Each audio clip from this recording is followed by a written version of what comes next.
नमस्कार दोस्तों, हमारी आज की कहानी। बहू ने खिलाई सास को बासी रोटियां तो पति ने सिखाया सबक।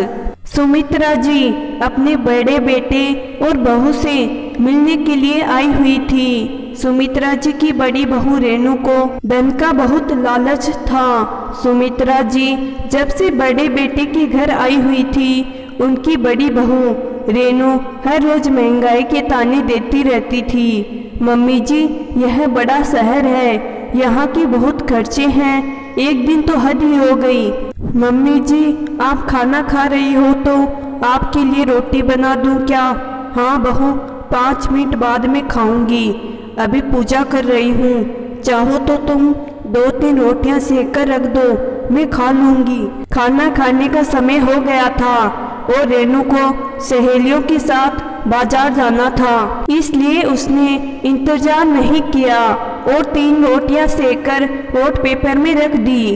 रेणु की सास 5 दिनों पहले ही अपने गांव से बड़े बेटे और बड़ी बहू रेणु के पास रहने आई थी। उनका रहन सहन बड़ी बहू रेणु के रहन सहन से मैच नहीं करता था, इसलिए रेणु को थोड़ी तकलीफ होती थी और सासू माँ के साथ रहना बिल्कुल बर्दाश्त नहीं होता था। वो उसी वक्त एक साथ सबके लिए रोटियां बनाती थी जब बेटा और पति खाना खाते थे।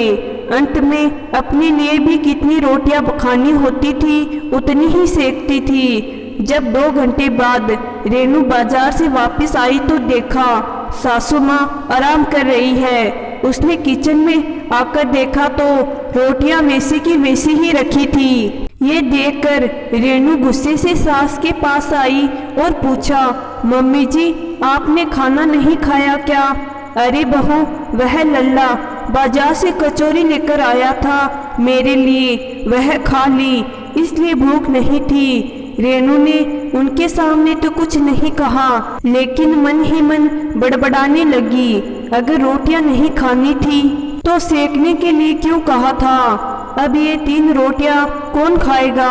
रात को जब सब खाना खा रहे थे तब रेणु ने सबके लिए गर्म रोटियां सेक दी और बाद में सासू माँ को वो दोपहर की ठंडी रोटियां खाने को दे दी। सुमित्रा जी को इस उम्र में ठंडा खाने की आदत नहीं थी, इसलिए वो बेमन से खा रही थी। रेणु के पति ने पूछा, क्या बात है, तुम्हारी तबीयत ठीक नहीं है क्या?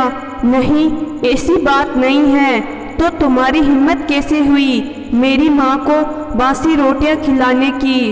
अरे रेणु, तुम्हें शर्म नहीं आती अपनी बूढ़ी सास को बासी रोटियां खिलाते हुए? नहीं, ऐसी कोई बात नहीं है, वो मम्मी जी के लिए सुबह रोटियां बनाई थी, उन्होंने सुबह तो खाई नहीं। आपको तो पता है ना कितना महंगा हो गया है आटा, कितने खर्चे होते हैं बड़े शहर में। ये सुनकर रेणु का पति गुस्से से बोला, अरे तुम पागल तो नहीं हो गई? 2-4 रोटियां ही तो थी, सुबह गाय कुत्ते को खिला देती।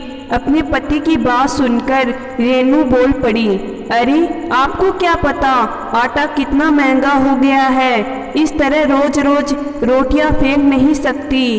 रेणु, तुम यह कैसी बात कर रही हो?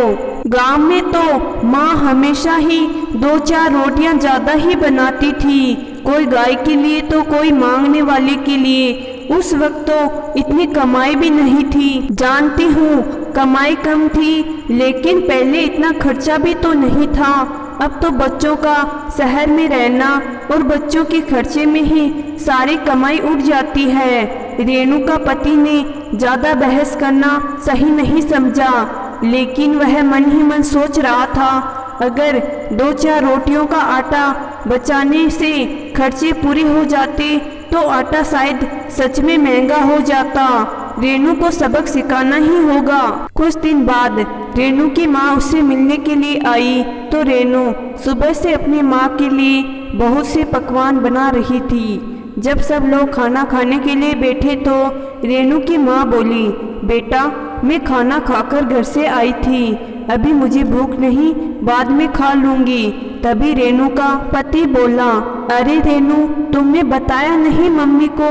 यदि खाना नहीं खाना था तो बोल देती कि उन्हें भूख नहीं है। कितनी मेहनत लगती है खाना बनाने में और कितना महंगा हो गया है आटा। तुम ऐसे करो, यह सारा खाना फ्रिज में रख दो, रात को सासू माँ को खिला देना। यह सुनकर रेनू गुस्सा हो गई और बोली, आपको शर्म नहीं आती माँ को ऐसे कहते हुए? रेनू, शर्म की बात तो कहना तुम छोड़ भी दो। मैंने तो सिर्फ सासू माँ को कहा है, तुमने तो मेरी माँ को बासी खाना खाने के लिए मजबूर कर दिया। तब तुम्हारी शर्म कहाँ गई थी? तभी रेनू की माँ ने अपनी बेटी को एक जोरदार तमाचा मारते हुए कहा, आज मुझे शर्म आती है तुझे बेटी कहते हुए। सास माँ का रूप होती है।